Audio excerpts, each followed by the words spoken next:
My name is Daisy, and to try and put it concisely, I'm the founder of a small political fashion zine.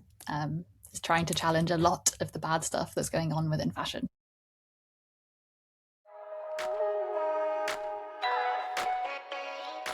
I think I should have been embodying those things more as well. I think especially the no apologies, that's something I've definitely had to really learn and force myself to actually not be apologetic. I don't know if it's something about being a woman and trying to be like a founder, but a lot of like feeling like I have to explain myself, a lot of that imposter syndrome.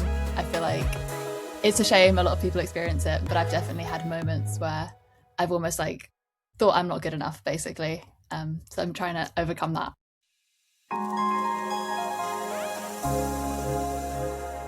It's February and it's London Fashion Week, and while everyone's talking about trends, invites, and who's sitting where, I wanted to talk about something else. I love the creativity, the energy, the spectacle, but I also think this is the perfect moment to pause and ask for a few better questions. Because fashion isn't just about what we wear, it's about who gets seen and who gets listened to. In this episode, I'm chatting with Daisy Riley, the founder of The Grey, a self-published political fashion zine that challenges the industry from the inside out. What really stands out is how honest Daisy is about navigating imposter syndrome and learning the need to over-explain and building something meaningful without waiting for permission.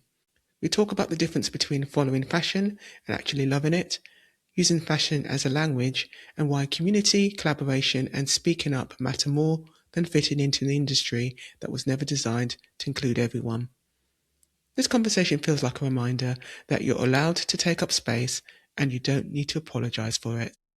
If this episode resonates, follow, leave a review, or you can DM me over on Instagram at Creatively Eccentric. If you would love to be a guest and share your story, register to join the guest waitlist. You'll be the first to hear when applications reopen. The link to sign up will be in the show notes. Yeah, it's The Grey. It is self-published. Finding a larger voice through that, and actually, that's the thing. Like, it felt really scary, and it felt like I was maybe alone in what I was thinking. But then, when I did start speaking out and kind of putting my ideas out there, I very quickly started to find that actually a lot of other people felt the same and related. So, in a sense, like overcoming that, like feeling a bit like you need to hide or apologize, is almost like the barrier I found to then realizing that you're not alone and finding other people you can be yourself with. So yeah, it's been really, really lovely to actually connect through doing that. What was your background regards to? Was it you went to London College of Fashion? Is that correct? I did, yes. I went to London College of Fashion. I graduated back in 2020, which was like peak COVID lockdowns. But I studied fashion criticism basically at uni, which is really interesting, really amazing to actually get to, I guess, study fashion, but also we studied a lot of other kind of philosophies and like social theories and stuff like that. And I think that's definitely shaped a lot of how I look at fashion now. So yeah, I graduated in a not great time to be graduating. Did a lot of kind of odd jobs freelancing, a lot of stuff that I could try and do from home. So lots of like writing articles, bits of content creation and stuff like that. And as with like most students and creatives, working in shops and bars and things alongside to kind of pay my way through life, pay my bills. And then my first like proper full time job was in a creative agency, and then now my actual like day job, if you will, on the side of The Grey, is at a really lovely independent fashion brand based in London. So I'm very, very lucky that I get to be spending the majority of my time actually thinking about fashion in my day job. I know a lot of people don't get to do that. Yeah, I know that everyone's careers are very, they're not linear, so they always go up and down and all over the place. I've been there because I went to the same college as you, London College of Fashion, studying tailoring. And so I'm very passionate about this fashion subject as well because, yeah, even though I didn't end up doing the fashion career, I definitely wanted to be part of the design industry of some kind. So, yeah, I can understand with all those multiple jobs, you probably come away with, a more richer way of thinking and a different perspective as well. I think I remember you were saying as in your magazine, The Grey, that you were saying that it's fashion lovers, not fashion followers. What does that distinction mean to you? So, and I don't mean this in like a either is better than the other at all. Everyone's relationship to fashion is like their own, and that's beautiful. But I think what I struggled with is like the majority of fashion publications were very much for people who just love to look at beautiful luxury kind of clothing. They love to look at what celebrities and stuff are wearing, and that is great, and it's a very important part of fashion. Um, but it's the people who kind of follow fashion, I guess. Um, and I think there's a really amazing, interesting other side to fashion, which is the people that like love the little details of it, like the people who will geek out over like the history of a certain button shape or something. Do you know, like those people who really just like live and breathe all the little details, the history. And I didn't really think there was any fashion media that was really talking about those things.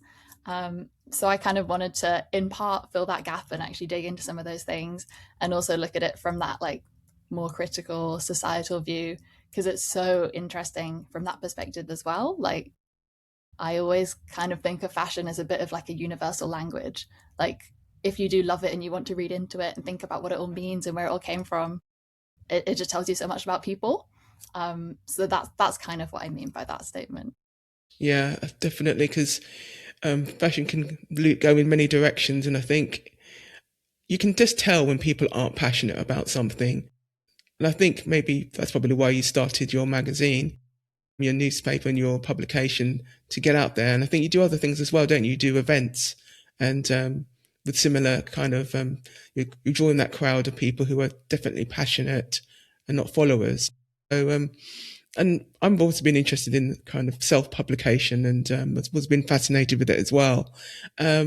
So, is it stocked in independent bookshops as well? And do you prefer the digital method, or do you prefer physical print? I think personally, I do love physical print. I wouldn't, I mean, there's a lot going for and against both. Um, I wouldn't say one is necessarily better than the other, but there is something really lovely about putting your work down on paper and like physically almost manifesting it and like taking up physical space in the physical world. Um, I think a lot of information on the internet can be quite clickbaity or even like fully fake news or just kind of a really brief summary of something that's trending. And with physical, a lot of the time, not always, but because it takes time to print, like you have to kind of research longer in advance, plan longer in advance. It just quite often can feel like a more meaningful and more thought through kind of journalism practice. And also when it's beautifully done, it's such a nice thing to have and keep and like have on your table. Yeah, I don't blame you, because I've got quite a lot of reference books as well. And I know this is a bit sad, and you probably could relate to this. I just love smelling the print and the texture. Yeah, It's like a yeah. very sensual feeling of touching the pages.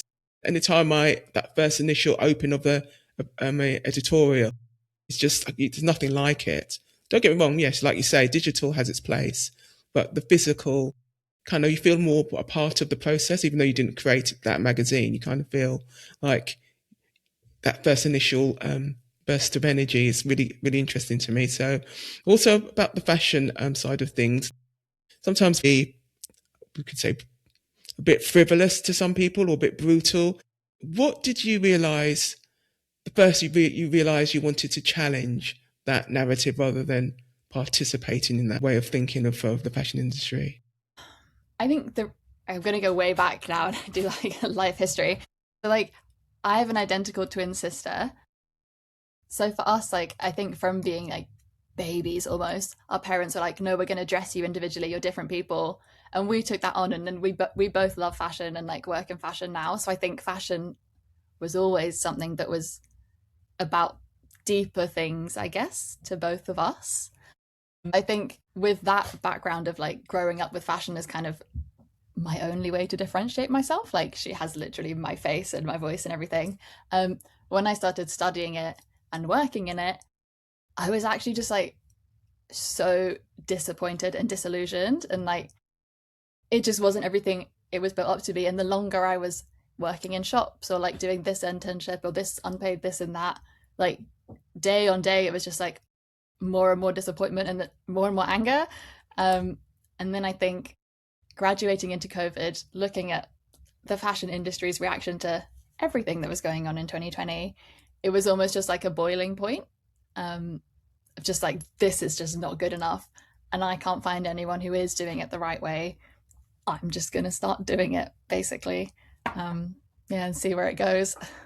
You definitely sound like you've got very a determination, proactive, don't let wait things come to you kind of attitude. And it sounds like by doing this publication, is it the second edition you're on now?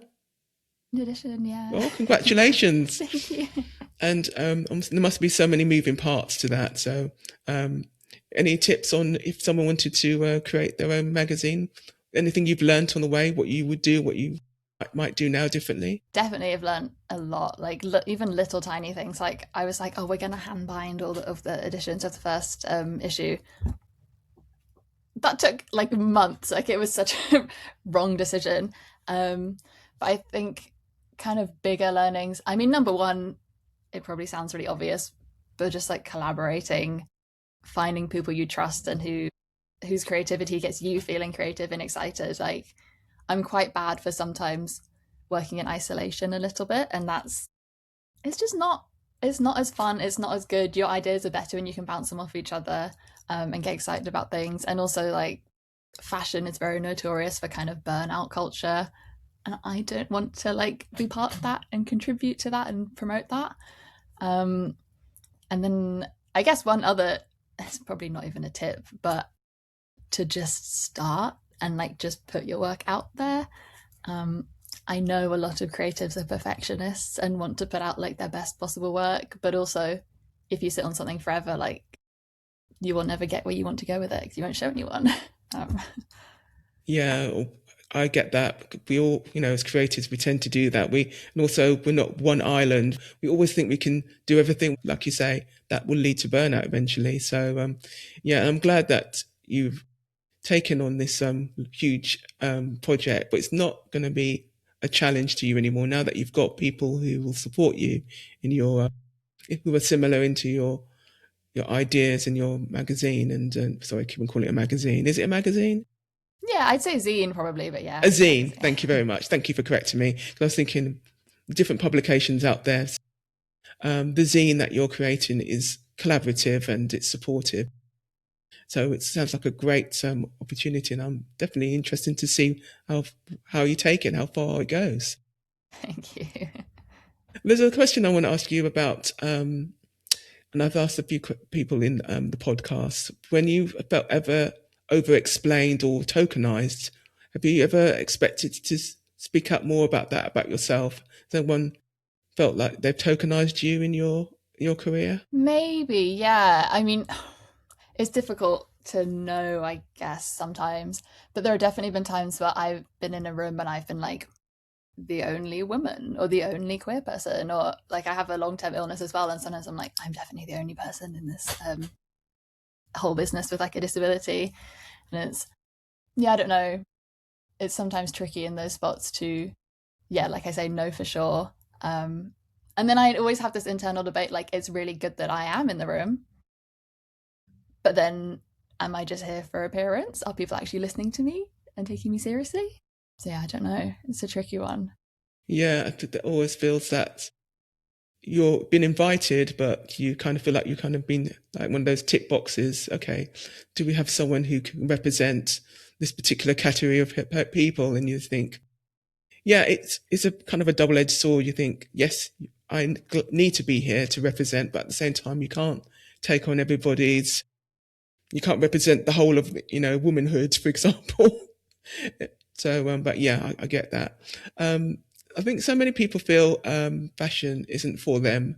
Who do you think fashion historically has been for, and who has actually, actually actively pushed them out? Oh, that is such a great question. Yeah, I think fashion as an industry is almost like leads into its own bad image. Like it loves the exclusivity, and I really hate that about it. Um, I guess, well, it's for everyone. Like we all wear clothes. If you actually get down to it, like it should be for everyone. Um, but I think historically, especially with like luxury fashion and kind of mainstream fashion, it definitely kind of circles around people with more money, people who are like slim and white and like the kind of blonde hair, like aesthetic. I think also it takes a lot from different communities and then shuts them out. So like with different trends and aesthetics, so often like with not crediting people, not paying people, also just the whole vibe of appropriation of like we're going to do this and it's fashion, you're going to do it, and like we don't want that, we won't accept it. It's just it's really nasty. And actually I think that making no one feel like they're good enough to be part of it is probably quite intentional, because then we're always buying more things and chasing this like aspiration that actually ultimately was designed to not include anyone, which is really sad. It's really depressing because, like I said, like we literally all wear clothes. We should all feel comfortable in them and like empowered in them. So it's yeah, it's a really nasty industry for that. Yeah, it's a bit of a lot of the design industries can be a bit cutthroat, and there's a lot of gatekeeping going on. And but at the same time, even though that is a horrible situation to be in, there is a wave of creatives like yourself who are deciding, no, it doesn't have to be this way. Let's make our own lane. Let's create our own opportunities. And like even when I was doing some research on like independent publications and magazines, I was so late to the party. Couldn't believe how many independent publishers and writers and creatives there are in this field. And yeah, there's so many different opportunities out there for people. So yeah. So you was mentioning about language and how learning the fashion language help people protect themselves from trends, like you just mentioned, marketing, and the pressure and exclusion. So what's the difference between following fashion and using it? I think following it is probably when you're still caught up in, I guess, like the media and social media race. You're seeing all these images and feeling the pressure that they're like intentionally putting on you, and then you're kind of, I guess, doing what they tell you to. Like you're kind of aspiring to look a certain way or buy a certain brand or be seen in a certain place.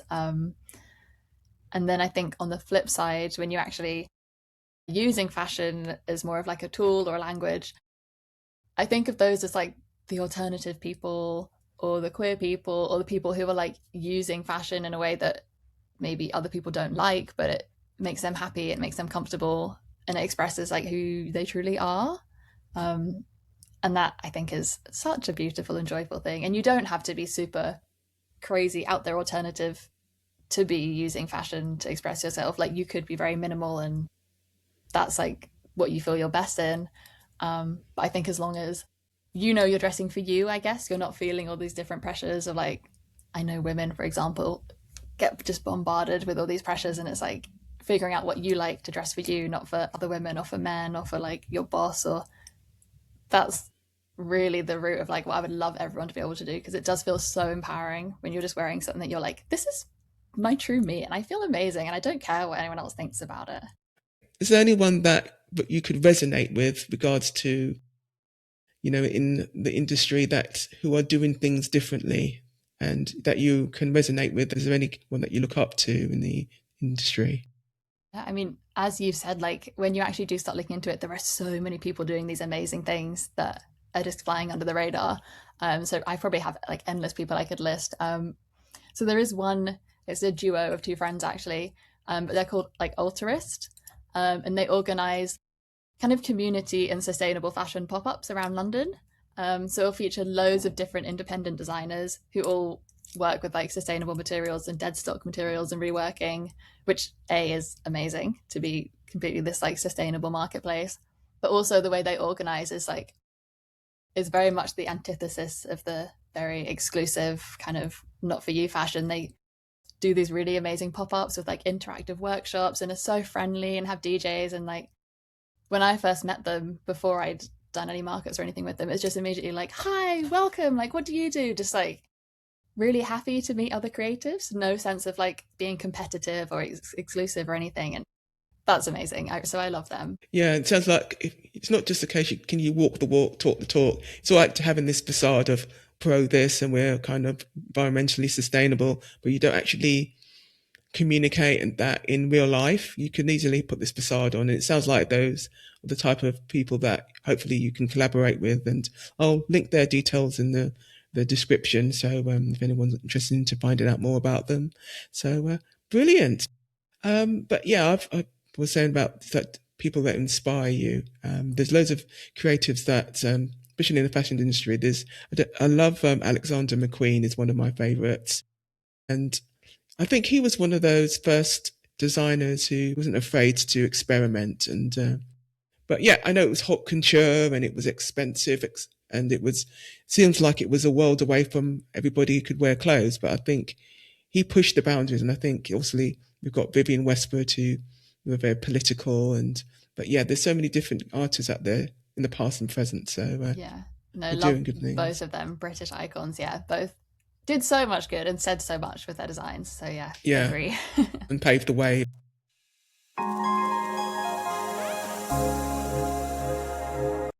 So this part of the discussion is called Studio Drawer. It's a bit of play on words. Drawer as in your physical drawer, that messy drawer that nobody Mm, wants yeah. to disclose and see. And also draw as in creativity as well. What's the one thing you wish non-creatives understood about the work that you do? Okay. Oh, there's probably a lot of things. The one that comes to mind is, I guess, understanding that sometimes we're not being productive in the sense of creating output, but that doesn't mean we're not busy and we're not working and there's not like a lot of skill and thinking going on. Because I've definitely found that when I've been like stewing on an idea or researching or developing, sometimes people kind of don't think I'm doing anything. And I find that really annoying because I'm actually doing so much work. It just hasn't actually manifested into a physical thing yet. Brilliant. And I get that because it looks all great on the surface, but you know, like that duck above water, little legs are Yeah. paddling underneath. Yeah. Another question for you. What's the most ridiculous thing in your studio or your workspace right now? And why is it there? Ridiculous thing. I have all kinds of nonsense here. Um, okay, so I have on my desk with me a little doll that my sister made with its little scarf. I think they're really quite cute and fashionable, and she made a bunch of them, and then I made them little accessories. And Oh, I just thought this one with its little cozy scarf was like really cute. So I've kept it to accompany oh. me. So a lovely gift. Yeah, Thank you for sharing that. it's fine. Okay, another question for you is what's the one thing about your creative process that other people might find surprising? Okay, I think some people are like solely creative. Some people are probably solely like logical, and I'm definitely somewhere in between. So my favorite part is obviously like the making and the writing, but I spend a lot of my time also doing like spreadsheets and writing lists and kind of planning what I'm doing. And I guess because I'm creating a business with it, it's not just for fun. Um, but I have a lot of creative friends that just cannot wrap their heads around how or why I'm doing that. But I find it's actually an important part of my process to like know what I'm doing before I get into it. Mm, excellent. And the last question for you is what's the weirdest source of inspiration you've ever used? That's so interesting. I feel like I get inspiration from absolutely everywhere, to be honest. Okay, so I did an editorial recently and I was inspired by the kind of textile recycling bins that you can like put your clothes into. Um, there's basically one of them right outside my house, and there was a massive pile of clothes outside in front of it, just like slumped all in front of it. And that really got me thinking about A, it kind of looked quite interesting, but B, just like the sheer amount of clothes that must be being put in there every week, that it's overflowing and just overconsumption. So then I actually did a whole editorial themed around like the model was dressed in all these brightly colored, like kind of secondhand mishmashy clothes and was like slumped around on the street. Like she was like a pile of like thrown out clothes, basically. And we did a whole shoot around it. It's like you say, it's all relative. Everything around you is inspirational. So brilliant. Fashion is a shared language.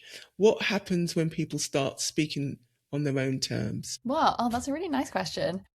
I guess that is kind of when it becomes like free speech, right? Like if fashion is a language, it's something that you can also kind of conform to and maybe use in the same way that people around you are using. So then it raises a question like, are you actually saying what you want to say? So then, yeah, I think when people do actually start using it to speak, that's like them finding their voice essentially. If anyone wanted to reach out to you and support you in your business, what are your social handles? How would they contact you, reach you?